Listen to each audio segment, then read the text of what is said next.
Thank you for joining our webinar today, COVID-19 Implications for Law Firms, a conversation and briefing with Major Lindsey in Africa and McKinsey. My name is Heather Nielsen, and I'll be your technical moderator behind the scenes. I work here on the marketing team at MLA, and I'm excited to be hosting this session today, so I'm glad you could join us. Before I turn this over to my colleague, Jeff Lowe, I'd like to run through a few housekeeping items. Next slide.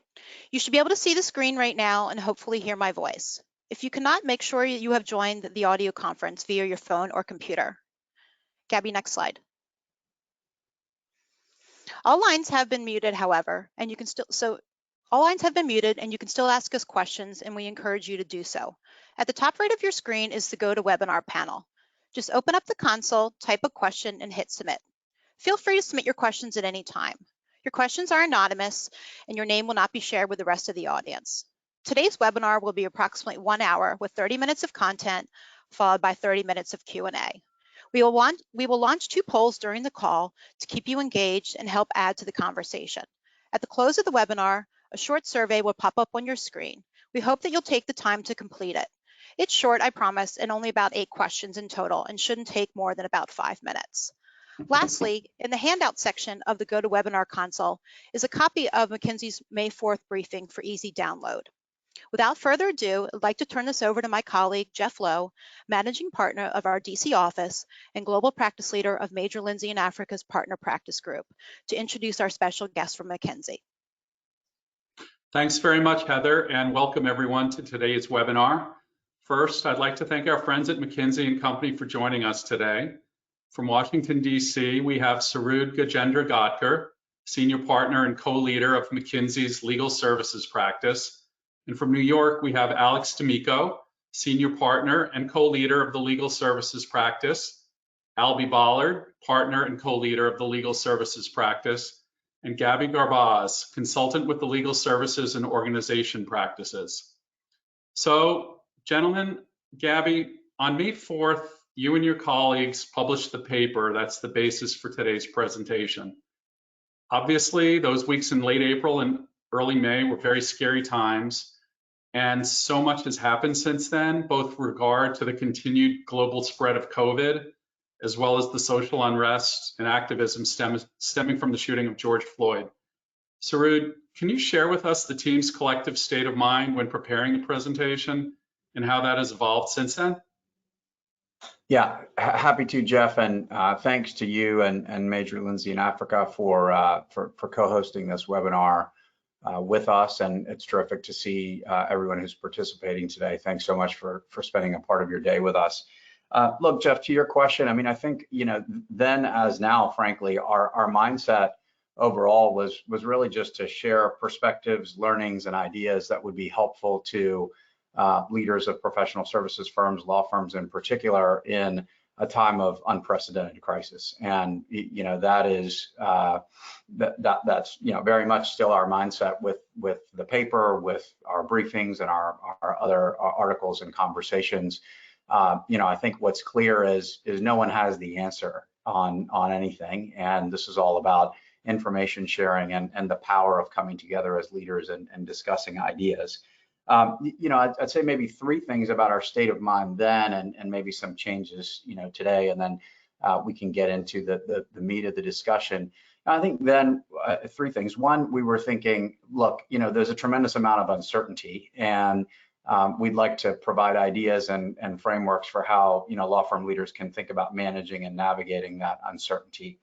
2, you know, we did feel that there were a number of lessons we and other law firms had learned, and that we could actually derive from data from the prior crisis, and then even going back to 01, you know, 2000, 2001. And we wanted to share those lessons, and we thought they'd be instructive for leaders, you know, as they think about the current crisis.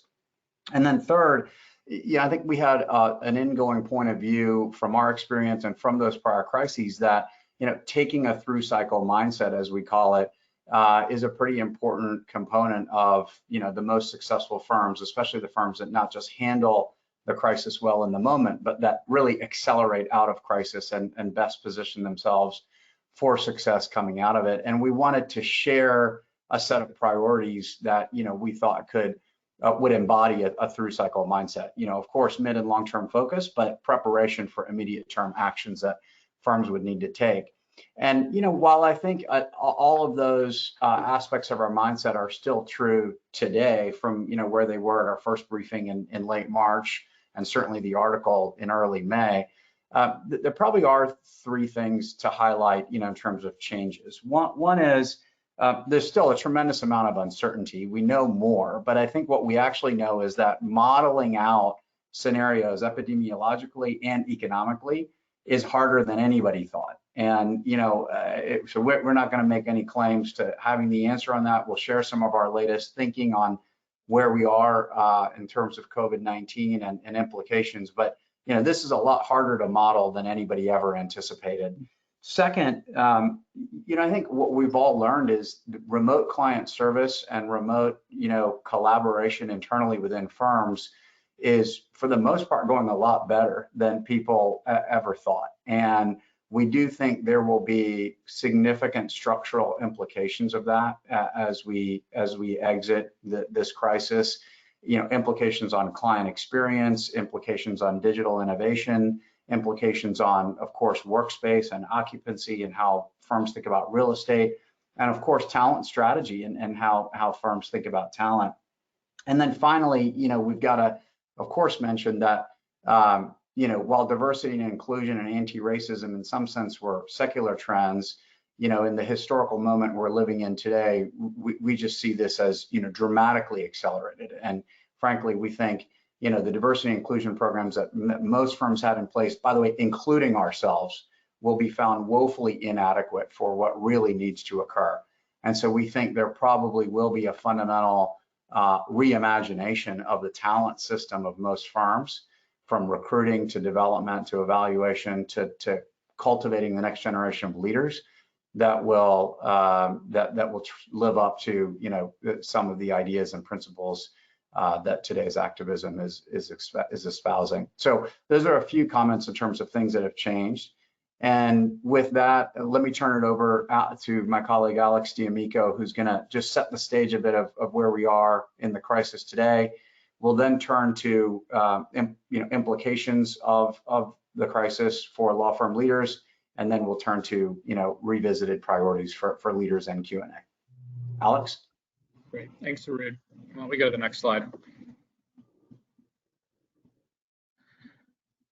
So as we think through the what I describe as a cone of uncertainty in terms of where we are from an economic response, and Gabby, maybe we can flip to the next slide.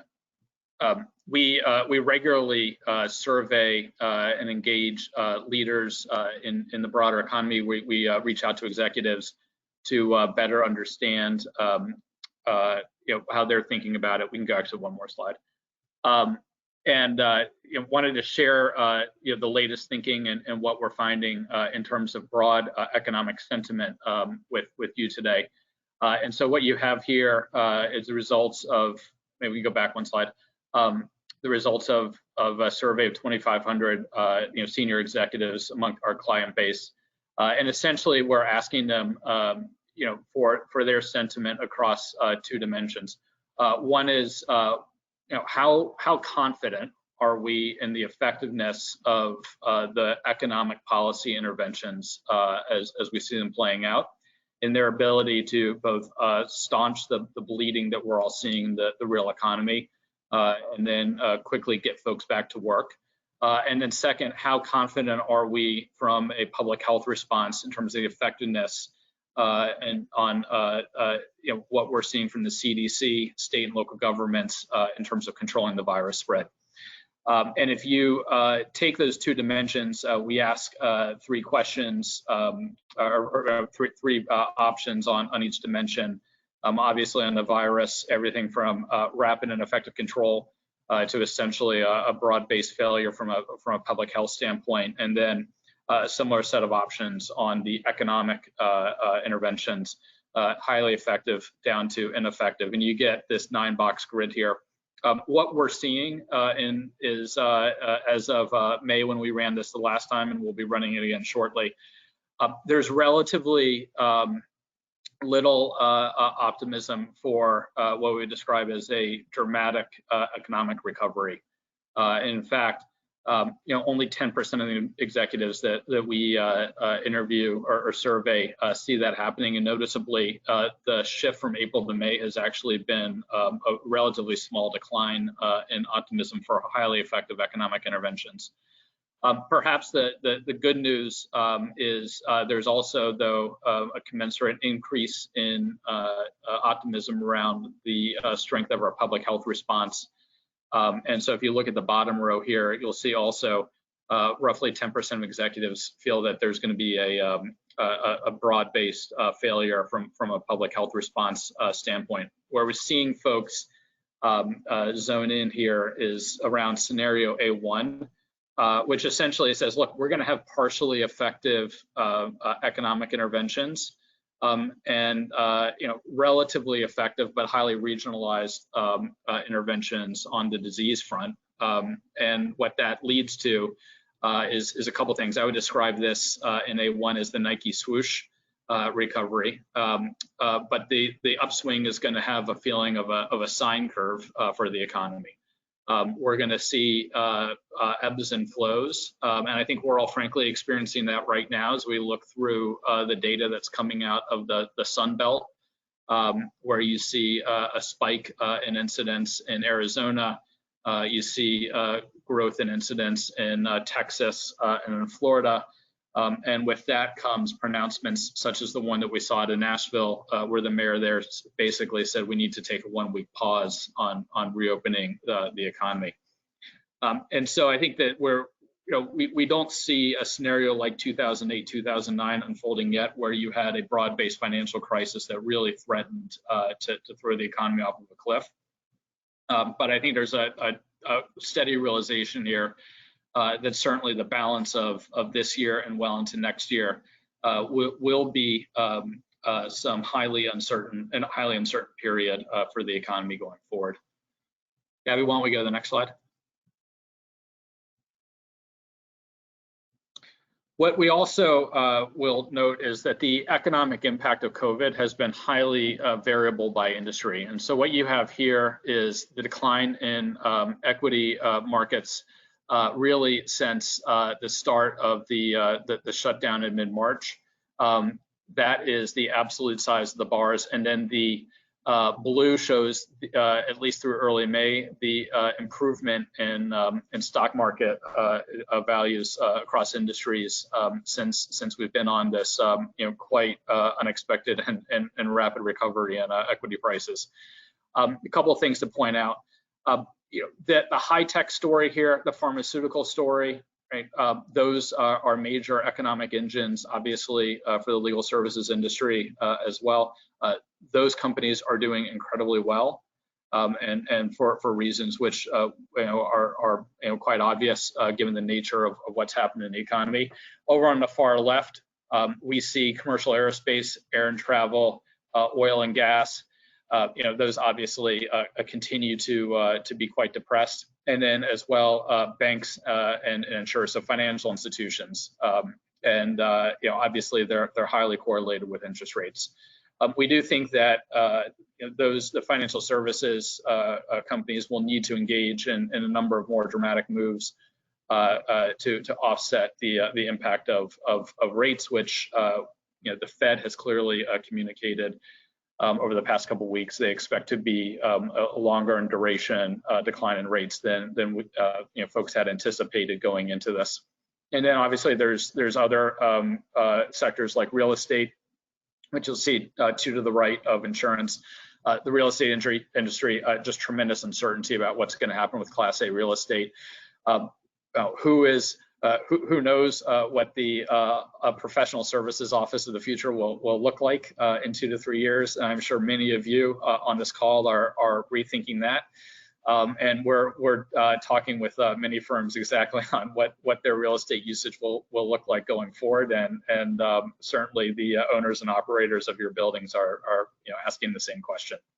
So that just gives you a sense of the varied impact that you're seeing in the economy. It also, I think, helps explain why in our briefing note that we sent out in early May, just the importance of having a strong external orientation and really understanding how different parts of the economy are getting impacted differently, and the ability to align your firm's activity around the right industry groups and having a nuanced and tailored response. So, Gabby, why don't we go forward one slide?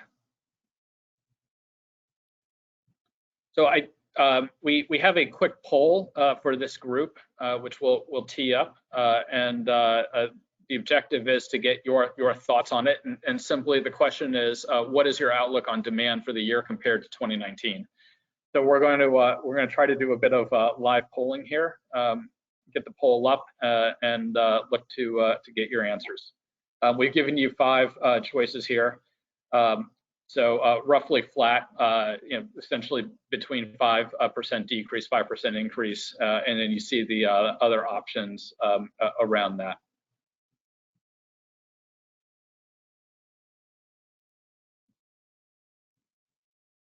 I'm just going to give it another second. I've got about 50% of the people voted so far.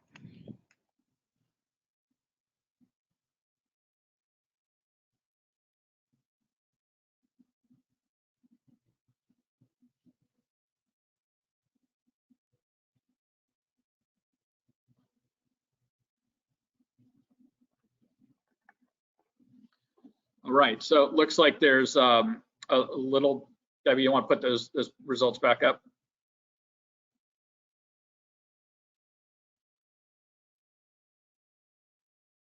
I think I saw yep, okay. So, wow, that's pretty clear. So over half of the respondents, the 35 plus the 28, so quick math would suggest almost 2/3 of the respondents see at least a 5% decrease in demand, and another 30% or so see it essentially as flat, which essentially leaves only 9%, so call it 10% for a rough justice, are optimistic about this year. Candidly, that's broadly in line with where we are seeing it. We are hearing, though, that there's been tremendous strength for a number of firms. I think the open question is, are those firms that do feel quite good about where things are going, are they essentially working on what was, by all accounts, an extraordinarily positive first quarter, and are essentially working through the inventory that had built up in Q1?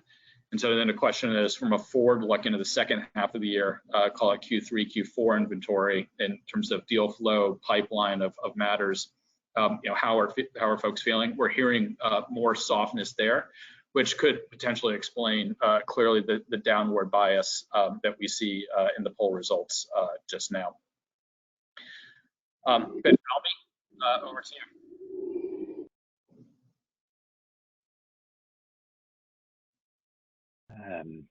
Thanks, Alex. I think there's we just want to run through one further poll here, and then get into some of the lessons that we outlined from our paper back in May.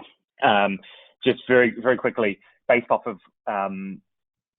where you are today, do you envision your firm will take any further austerity measures this year? Can we open that poll?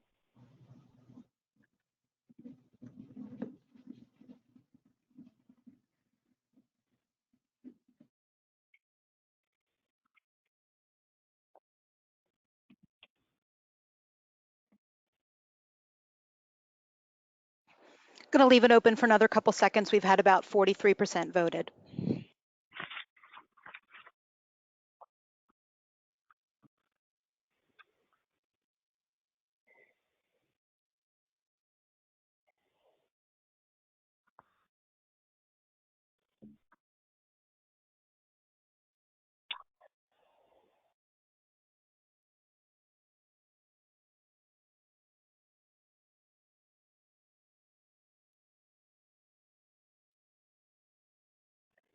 So what we see is about 3/4 of folks are reporting that they've taken measures, and of those so far, and within each of those groups, for example, within the group who've taken measures so far, slightly more than half anticipate taking further actions than have been taken today, which, to be honest, I find just a little bit surprising. Obviously, people are in cash businesses and looking, towards the end of the year. But maybe, Gabby, segueing now to the lessons from previous downturns. One thing is very clear when we look back, as Suhrid said, at what has worked and what has not worked so well.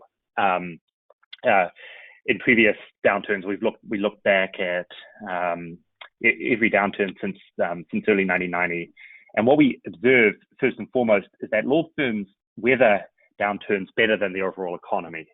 In previous recessions, and again, understanding that this downturn may well be unprecedented, law firm demand overall, law firm revenue has been less cyclical to the extent of about a percentage point compared to the economy as a whole, and that's meant that only in 2008-09 did we actually see an organic revenue decline from peak to trough from an economic cycle perspective.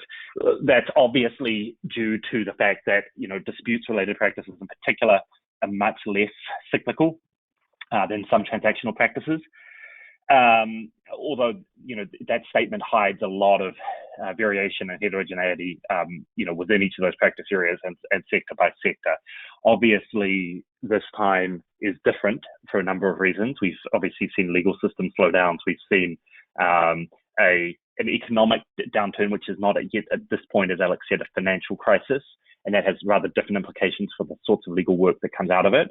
At the same time, we expect that a similar lesson will be learned again this time, which is that the amount of variation across sectors and even within sectors by institution type will actually swamp the higher level variation and just whether or not you're in a litigation oriented practitioner or a transactional oriented practitioner, and that we would expect that there will be large pockets of growth in different practice areas with different institution types across that sectoral landscape that Alex introduced. Thirdly, when we look back at the history, we also see extraordinary variation regionally. In 2008-09, the weaknesses were felt first and foremost in the global financial centers and by those firms that were most greatly exposed to cross-border activity. Obviously, there's substantial uncertainty as to the regional dynamics that will play out over the rest of this year into 2021, both at the level of how Asia will rebound relative to Europe and the United States, and even within Europe and the US, potential extremely wide variation in the impact and the disparate economic impact that's come out of the restriction on movement of people. I do think, at this point, we would have a view that it's likely that cross-border activity will be more dampened than intra-regional activity through the rest of this year. But yeah, this remains a very fluid situation. Fourthly, and it's sort of as Suhrid alluded to at the beginning, one thing which is very, very clear is that downturns accelerate long-term secular trends. And we're seeing this play out already in a couple of areas, and I would flag a couple other areas that since the publication of our article in May, we would highlight as other big shifts, and which may have substantial impacts. Through the last crisis, what we would describe as price leakage, right, which would be essentially the inverse of the realization rate that many people, law firm leaders are typically accustomed to looking at. It doubled from 8% to 16%, almost offsetting the continued price rises through that period of time. We'd obviously expect continued pressure on pricing, corporate procurement practices, alternative delivery models, the use of technology through this downturn. Secondly, we anticipate a real shakeout in terms of how we think about where work is conducted and who it is conducted by. This big experiment that we have, been undergoing from work from home has, revealed that not just that people can get work done at home, but also raised a lot of questions around the importance of location for where we source talent, and is also, I think, probably over time going to raise questions around the collaboration models between in-house legal departments, between law firms, and potentially between other alternative legal providers such as secondment providers and others, which is to say that if we're not all in the same room, it may make it easier to break down some of those organizational lines. And then finally, as Suhrid alluded to, the events of recent weeks have made it patently clear that almost all professional services firms are not anywhere near where they need to be in terms of diversity, inclusion, and anti-racism. As Suhrid alluded to, we McKinsey have gone through some pretty extensive soul searching on what we have and haven't done effectively over the last few weeks, and have put together what we hope is a bold action plan to address, to start to remediate some of those issues. I think it's obviously been a topic which has at least been a stated focus and priority of law firm leaders for many years, but the results, unfortunately, speak for themselves. And we expect that this is going to become a defining issue, both for clients and also for the next the younger generations of legal talent. Finally, the track record is also pretty clear that these situations have the potential to really reshuffle the competitive landscape.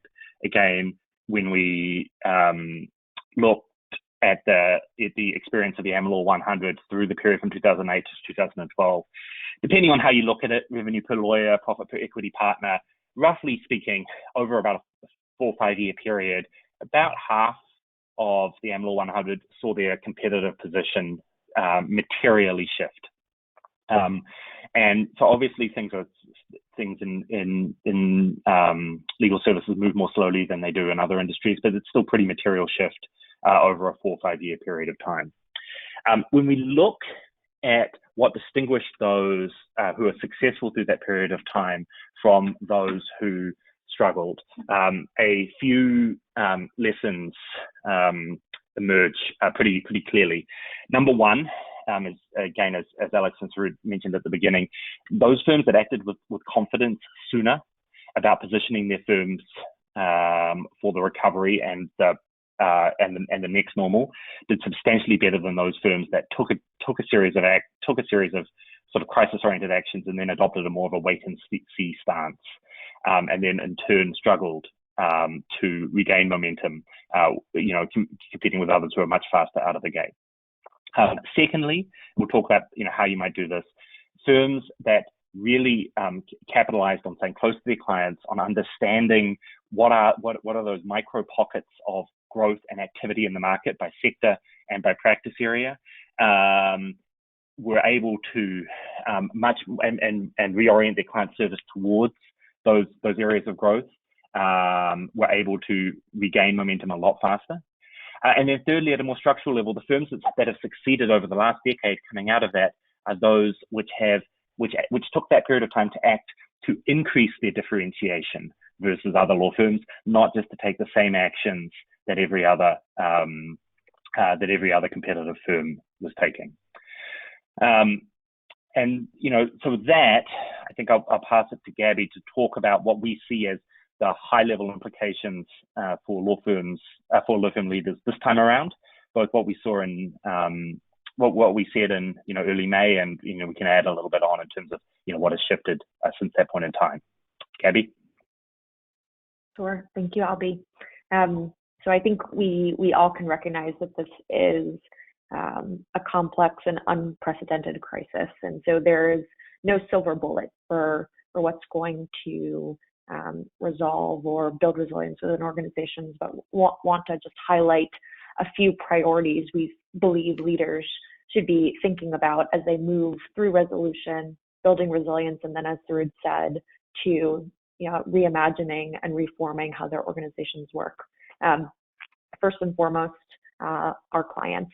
At the heart of this, there's a human element to this crisis, and so in your interactions with clients, being there, demonstrating empathy and support in any way that your client needs. Most likely their agendas will have shifted. And so really coming to the table with the insights, ideas, thought partnership that your clients need, both to make their own decisions as they're moving quickly through resolution, as well as sort of adjusting your service model and demonstrating the value that you can bring to help them work through those decisions. This is not really the time to be pushing commercially. We would imagine sort of building on relationships, strengthening relationships, and being the sort of hand to hold out to your clients. Similarly, when you think about sort of the things that you would do within the firm, there is a moment to take on more of an agile mindset, operating on pace on the most critical priorities right now. And so being able to sort of release a command and control attitude, allow decision making to be happening with more sort of rapid moving teams that are aligned to the highest priorities, whether that's knowledge or sort of opportunities that are going to be posed from crisis, and standing up teams and nerve centers that can start to address those. I think this is also a way that we've seen sort of shifts in capacity that we're typically seeing in your organization. You can put towards these new priorities to make sure that your firm is really developing knowledge and perspectives quickly on the most relevant topics. Third, embracing your people. Our organizations are driven at the heart and soul by the talent we have, and it's really important in this moment to take a step back and we find to listen. Of course, we want leaders to be sure that they have sort of bounded optimism and that they are demonstrating a sense of calm so that employees are able to work at their best, but also recognize that many people are going through much that we all can't understand and see. And so we do want to create supportive environments right now as we're in this resolution phase, and then to help people build resilience. What are the right capabilities we need folks to build? What are the right support systems within our talent processes that we would want to put in place as we continue to work in a remote model or in a hybrid model, so that folks feel supported, feel aligned to the evolving culture and purpose of the firm, but are also doing great work, though in a different environment. Tactically, Albie mentioned this as one of the trends that we've observed in past downturns. It's really critical right now to be vigilant on pricing, and I think this is where sort of creative solutions come in, rather than shifting away from current pricing strategies. I think it's important to be vigilant on what's the firm's value proposition, what opportunity are there, and how will your firm be a part of it, and to identify creative solutions so that you're not losing out on your pricing strategy, but are rather compromising in other ways. And we'll turn to Suhrid to share some examples of what we've seen work well so far. Finally, 5 and 6, this is sort of two-pronged. We call this using your bifocals. The first is around being nearsighted in this phase of resilience. What does that look like? The return is not just a plan, it's a muscle that you need to build. And so whether that's the real estate and sort of demands on your workforce, what sort of model are you going to have? What's the operating model of your firm going to be when you do start to shift away from the full quarantine that we're experiencing, bringing people back to work, shifting the ways teams are operating? What, if any, measures have to be put in place, and what's the strategy by which we're applying those measures? I know cash management is top of mind, and so just being or using a set of scenarios and a mindset as to how to play that out, and then being quite thoughtful about the way that it's communicated, so that you are actually building resilience within your organization rather than causing waves of sort of confusion or discomfort. And then finally, bringing this back to a longer term view. the firms that we've seen succeed over time are ones who are not losing sight of growth aspirations, their strategy, and the market outlook. And this is where identifying those opportunity areas is critically important, whether you're going to build those capabilities or focus on those practices internally, or whether it's identifying the talent or the sort of strengths outside of your firm that you would want to bring in and build. I'll pause there across these 6. Suhrid, Albie, Alex, if there are other examples that you'd like to highlight that we've already seen firms putting in place. Yeah, thanks, Gabby. No, maybe just a couple of thoughts on 2 or 3 of these. On, I mean, you could look at priorities 1, 2, and 3, and basically say that is the firm, right? I mean, clients, knowledge and people, and we really do believe that. Of course, lots of things in terms of running the firm well. On clients, number 1, I think increasing the metabolic rate, the touches, being there for clients, truly being counselors, being the best counselors you can be in this difficult time. Those are things many firms are doing. I think the leading edge of this is that client experience dimension that we, mentioned early on, and using this as a moment to be close to your clients, be open and honest about what works in their experience working with you, what's changing and how they're operating.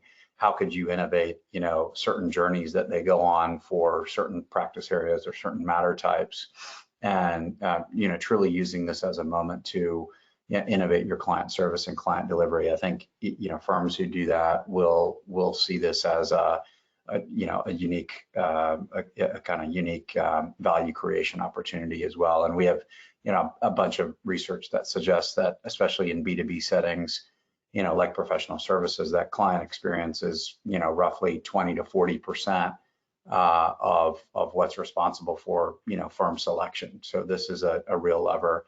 On embrace your people, we've talked about it, but I think there's a lot here that's around, being there for your people, flexibility, remote working, collaboration, safety, security, all of those kind of basic hygiene things. The mid to long-term priority here is rethinking the talent system, of course, for this next normal, and that involves, all kinds of things around flexibility and remote working and collaboration. But also, how do you think about mentorship and sponsorship in more of a remote operating environment? How do you think about, of course, diversity, inclusion, as we talked about, end to end in the talent system, not just individual initiatives, but truly a holistic relook at your talent system to drive it, all the way through. And can you be bold with your aspirations? Can you double the number of Black colleagues in your institutions? Could you, could you think about, having bolder aspirations towards, alumni, and how you connect with your alumni of the firm and connect them back to the firm. So we think the people aspect of this, firms are already thinking about it, but will be important. And then, on this kind of resilience point, I would just say, well documented the actions firms have taken. We think the strongest firms are actually ones who they've got a set of resilience measures handy, but they're only pulling them, truly as needed. And they've run the scenarios, and in fact, beyond the scenarios, they've run the stress tests, so they know. In some sense, it's a reverse stress test when, they know the set of indicators that will be true for them to then pull a certain action. And they also will imagine worst case scenarios and say, how did we get there? And, they've got a set of tools in place now and initiatives in place now to sort of avoid those pathways. We think those are actually probably more helpful ways of approaching it than traditional kind of scenario modeling and pulling a bunch of resilience levers, in advance. So there's a few comments. I don't know if Albie and Alex, you guys have other things you'd like to add. The only thing I'll add is just on pricing. We're in an environment right now where there's a real temptation for firms to essentially sell excess capacity at deeply discounted rates. And so we expect to see pricing get quite choppy here. It's in this type of environment, you really do need to stay close to your clients. By the way, this allows you to have very personal conversations with your clients because we're all working from home and experiencing this in a very unique way, so you can get closer to your clients. But you need to be thinking proactively about how do you defend against some of the pricing tactics that you're likely to see already. You need to think proactively on how do you work with your clients. Many of whom will simply ask you for naked discounts because they're under tremendous pressure on the market on their side through their third-party spend. And you need to equip your partners to think about and communicate with their clients in a way where you're able to defend the price points that you have, as well as how to think strategically about making investments with clients. And I think one of the things that we often see law firms struggle to do is recognize and communicate to partners that when they're offering a discount or a rate concession to a client, they're actually investing the partner's capital, or the firm's capital, into that client relationship. And so what are the structures and governance practices you have in place to help navigate what is likely to be a very challenging pricing environment over the next 6 to 12 months? Thank you. I had a couple of questions before we take those from the audience. Number one, I think everyone has been amazed by how quickly law firms were able to pivot to the working from home model. If anything great has come out of this pandemic, it's the firm's, perhaps unexpected social experiment at working from home on a large scale. And I think the response has been tremendous. What else have you seen in the legal industry? What have the law firms gotten right over the last 3 months that have surprised you? And what are some of the things that they're still, because they're law firms, they're just a little slow to adapt?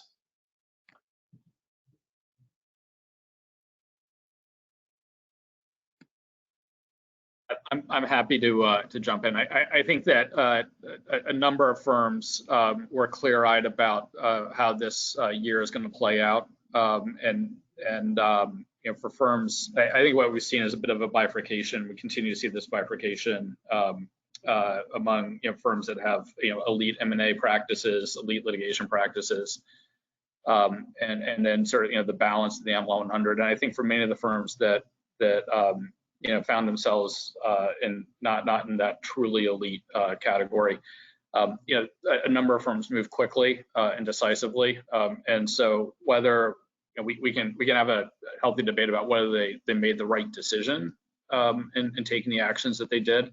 The speed of the decision making in and of itself, we think is actually something to reflect on, and it was a level of organizational agility that we don't normally see with law firms. So we thought that was something that was somewhat unique, and we give credit to management teams for the willingness to act decisively. Great, thank you. We've gotten a couple of questions from the audience. I'm just going to read those right now. Number one, do you see risk management challenges for firms in light of difficulties in staying in touch and monitoring behaviors that might be problematic?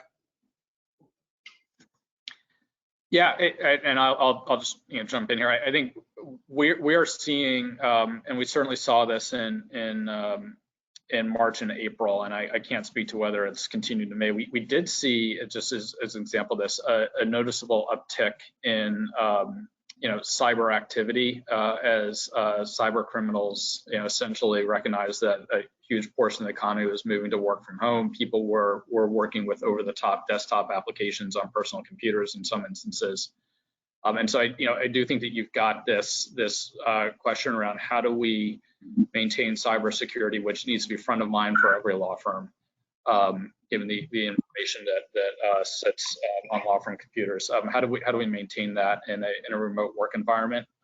Absolutely a critical question. We think that that's one that's going to continue. Mm-hmm. Thanks. Another question from the audience: do you anticipate that clients will place a premium on the diversity of their law firms, and especially at the partner ranks? I know this is something that we've seen historically, especially over the last 20 to 30 years. Do you think things are going to materially change? Hope so. I mean, we have every reason to believe. I mean, look, less from the law firm side, but I mean, if you think about what's happening, in terms of third-party risk management and third-party, kind of procurement protocols in every sector, this has been certainly a secular trend for a while, which is, among the different criteria that are looked for third-party providers, one is diversity of the capabilities. And I think we have every reason to believe that that would become an even more important criterion. I mean, we know of a number of, corporate legal departments, general counsel, COOs of legal departments who think that's, up there right alongside the actual expertise that is being delivered. And in fact, more and more for panel consideration, there are thresholds that corporate legal departments are putting in, and you have to meet those thresholds at different tiers of associates and partners to, even be able to be competitive and be selected to be on the panel. So I think the short answer is yes. Exactly how it plays out, how aggressive, what can law firms actually do? I mean, this is all, very much up for debate and innovation. Thank you, Suhrid. Next question. If pricing is discounted, is there a preferred strategic way to transition over time back to our current pricing model as the economic conditions improve?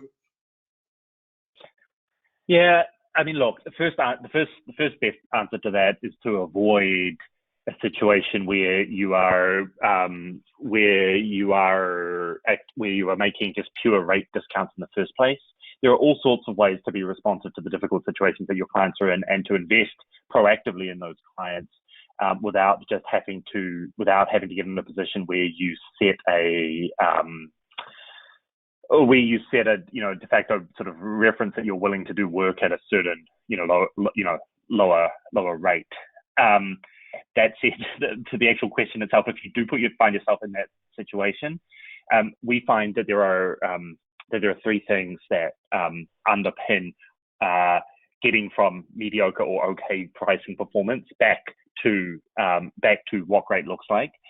Those things are that you actually have in place the capabilities, that you actually understand the profitability of the work, you understand what it will take to get the work done, and you have in place the systems to actually arm your partners to have those conversations. Secondly, you invest in the capability building, which is actually required to actually increase partners' confidence in having those more challenging, difficult conversations.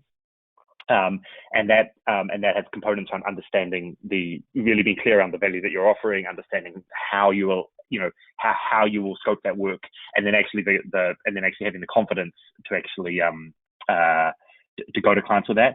And then thirdly, I think over time, I do think a secular trend that we believe there's substantial runway on, especially in the US market, is moving towards pricing models where you are more clearly able to articulate the value that you are delivering through your services, whether or not that entails moving to an alternative fee arrangement structure per se. It is much more clearly anchoring the services that you're providing on a clear articulation of what value or risk averted you are providing, and shifting the terms of that discussion away from a time and materials discussion to one around the value and the risk averted to the enterprise. Thank you. Next question. With corporate clients in many industries facing business downturns and cash crunches, how should firms accommodate those clients' financial weakness? Short-term rate declines or extended payment term? In either case, how do clients view firms unwilling to discount or extend payment terms? Short-term rate declines have tendency to become longer-term rate declines, is what we have found.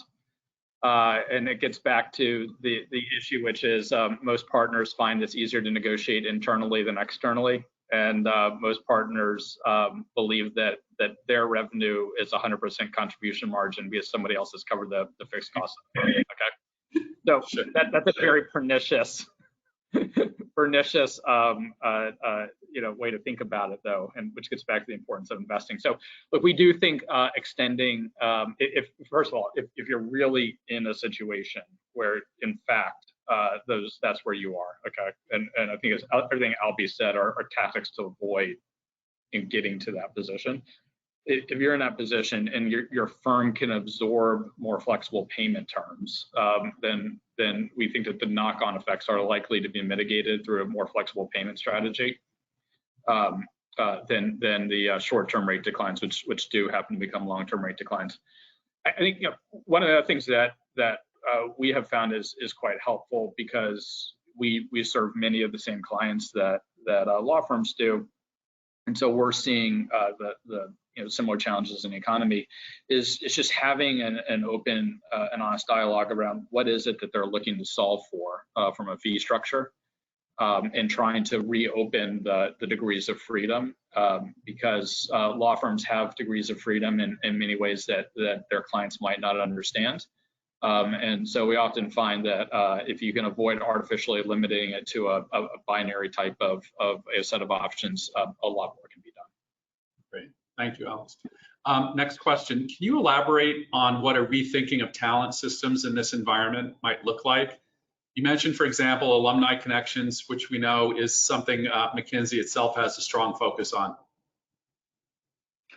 Gabby, do you want to maybe speak to this one? I know you've thought quite a bit about it. Sure. So across the talent system, different pieces of it that you can address. I think one that came up earlier was on your recruiting and onboarding, and what sort of talent that you're looking for, reassessing, connecting your recruiting to your strategic priorities, whether that's diverse talent, whether that's talent aligned to priority practices, and then how you can bring them on board, build their capabilities, integrate them into the culture of the firm, both effectively and quickly, so that they can be best serving your clients and building and apprenticing with leaders in your organization. Next, it's around sort of the capability learning journey you want folks to be on.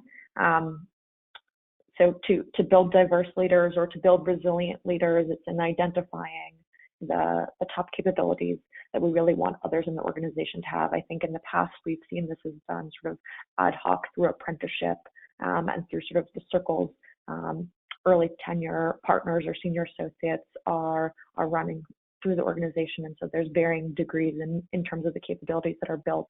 But to deliver on go-forward priorities or strategies, what is that handful of capabilities that the full organization needs to succeed, and how are you going to build those and actually demand that they're practiced in the course of work, from leadership to sort of the way that teams interact, to the way that more senior leaders in firms are mentoring, apprenticing, and then really sponsoring and providing opportunities for the next generation of leadership in the firm. And we've seen it's not just training on those skills in the way we would formally think about training, but how you're going to assess and sort of measure the impact of that. And so that gets to the next part of the system, which is around your performance cycle and sort of the expectations you have for partners, really prioritizing not just the financial measures of success, but really how collaborative, how strategic leaders are, how they're connecting into living the values and building the capabilities that you've prioritized in the firm. And broadening your network is one of them, which is, I think, where this alumni network comes in. Sort of the connections that you're making and really making that a demand of what partners are expected to do, whether it's internal to the firm or how they're building those relations and maintaining those relations outside of the firm. It can be simple things, right? Reaching out, understanding sort of key alumni's agendas at their current organizations. And it can be as simple as quick conversations, but maintaining that set of information over time and more strategically thinking about where to strengthen relationships and sort of where you fit into the opportunity, what value you bring, or what new relationships you want to build. So setting a high expectation for partners and leaders there. Thank you, Gabby. We have time for just a couple more questions. The first is, from your May presentation, which said that gaining market share from competitors is difficult for elite law firms. Why is that?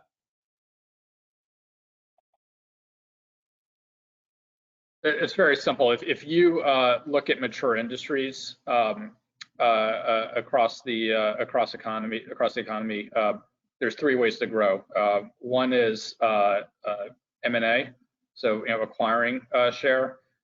Two is taking on the competition head to head.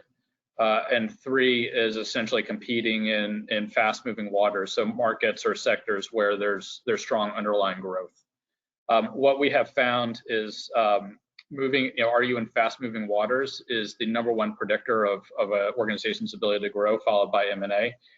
Sustainable share gains in a mature industry essentially means you're bringing a sharper knife to the competition. And you all are competing against some pretty sharp knives, and so we have found it's a very hard thing to do on a sustainable basis. So we often look at and ask firms, #1, what is your big practice mix? What's your industry mix? Are you competing in sectors or in segments of the industry where there's strong underlying growth in your ability to sustain margin, or are you competing in areas that are essentially flat or being commoditized and you're not able to sustain margin? What's your M&A strategy, both in terms of individual partner talent, team lift outs, boutique acquisitions, and then finally, how sharp is your knife that you're bringing to bear? But if you're looking to grow, again, it's just time and time again across industries, and we don't think that the law is any different. Bringing a sharper knife to the fight is a really hard way to grow from. Thank you. And then the second part of that question is, in terms of the AmLaw 100 law firms that have cut salaries and have enacted other COVID-19 measures, do you think those measures will hurt them long-term vis-a-vis competitors which have not done so? I don't know. I mean, I'll just give you some thoughts, and Albie, Gabby, and Alex probably have. Hard to say. I'm not sure that we have a point of view on that. I mean, I think if you look back to 2009, 10, it's not clear that there were, call it, long-term client, effects in terms of reputation. There's a little bit of that. I think it's more about your ability to respond and accelerate, at the right time. And so if you've sort of, let's say you've made a 20% cut or a 10% cut or something like that, where have you made that? Have you made that in the right places? Is that sort of, in non-strategic, non-core practice areas? Is that across the board? Kind of how thoughtful is it? And then I think what we find is, firms who have done that, there is often a window as things are kind of coming back that they're a little bit behind in being able to match demand. And so it's suboptimal in terms of growth. It's suboptimal in terms of, re-acceleration. And, there's of course all kinds of employee and talent, morale and cultural issues, right, with it. So I don't know that we got a point of view on the client impact in terms of relationship and reputation, but I think our point of view is, often the limits it places on growth and sort of cultural baggage, may not always be worth it, depending on how it's done. Thank you. We're right at our 1 hour deadline. Are there any additional things that you'd like to add to the presentation? And then Heather will have some comments right at the end of this as well. I think no further comments from us. Thank you. It's been terrific to be part of it. Thank you so much for joining us. Heather? Hey there, everybody. Thanks again for joining us. We apologize for anybody who had trouble getting into the call initially. We had over 400 to 500 people signed up. So there's a lot of people trying to get in initially, and I know everybody had a little trouble. So thanks for bearing with us. Thanks again for joining us. Special thanks to our friends at McKinsey for joining us today, and my colleague Jeff for hosting this session. As previously mentioned, at the end of the webinar, a brief survey will pop up on your screen. It'll only take about a few minutes, and we really appreciate you filling it out. It's just a few questions, I think 8 in total.